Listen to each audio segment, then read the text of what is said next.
ఓం శ్రీ మాత్రే నమః. Welcome back to my channels వస్తు tips. స్నానాలు గదిలో దయచేసి ఈ 6 వస్తువులను పెట్టకండి. లక్ష్మీదేవి ఇంటికి రానే రాదు. ఇంట్లో ప్రతి విషయం వాస్తుకు అనుకూలంగా ఉందా లేదా అని చూస్తూ ఉంటాం.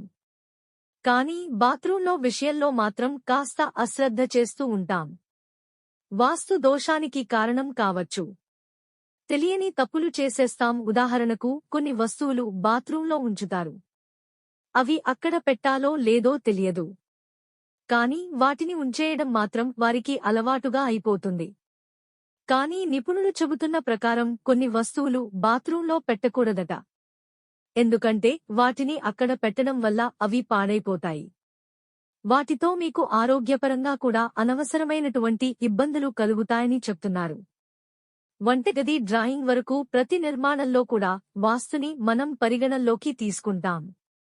ముఖ్యంగా ఇంట్లో నూతనంగా బాత్రూం నిర్మించేటప్పుడు అది ఏ దిశలో ఉండాలి, ఎలాంటి జాగ్రత్తలు తీసుకోవాలి, ఇలాంటి అంశాలను తప్పకుండా గుర్తుంచుకోవాలి.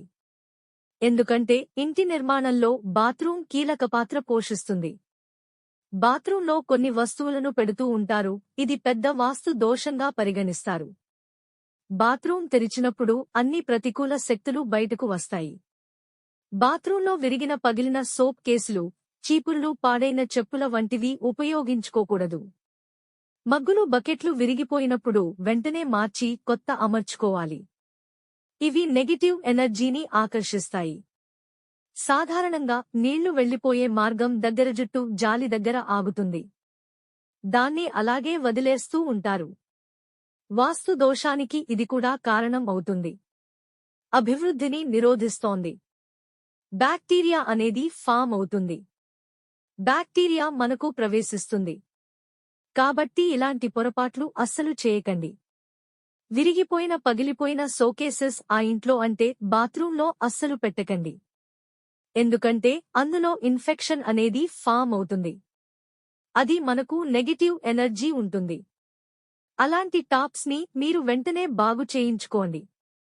అలా చేయకపోతే ధన ప్రవాహం అనేది ఆగిపోతుంది. ఇంట్లో అనవసరంగా అలా డబ్బు వస్తూనే ఉంటుంది, వెళ్ళిపోతూనే ఉంటుంది. కాబట్టి విషయంలో జాగ్రత్తగా ఉండండి. పగిలిపోయిన అద్దంలో మీరు ఎప్పుడూ ముఖం చూసుకోకండి. అదేవిధంగా బాత్రూంలో కొంతమంది బట్టలు మార్చుకుని వస్తూ ఉంటారు. అలా చేయొచ్చు, కానీ ఎప్పటికప్పుడు వాటిని బయటకు తీసేయాలి. Thanks for watching. ఈ వీడియో గనుక నచ్చినట్టు అయితే ఒక లైక్ వేసి మీ ఫ్రెండ్స్ కి షేర్ చేయండి. అలాగే జై శ్రీకృష్ణ అని ఒక చిన్న కామెంట్ చేయండి.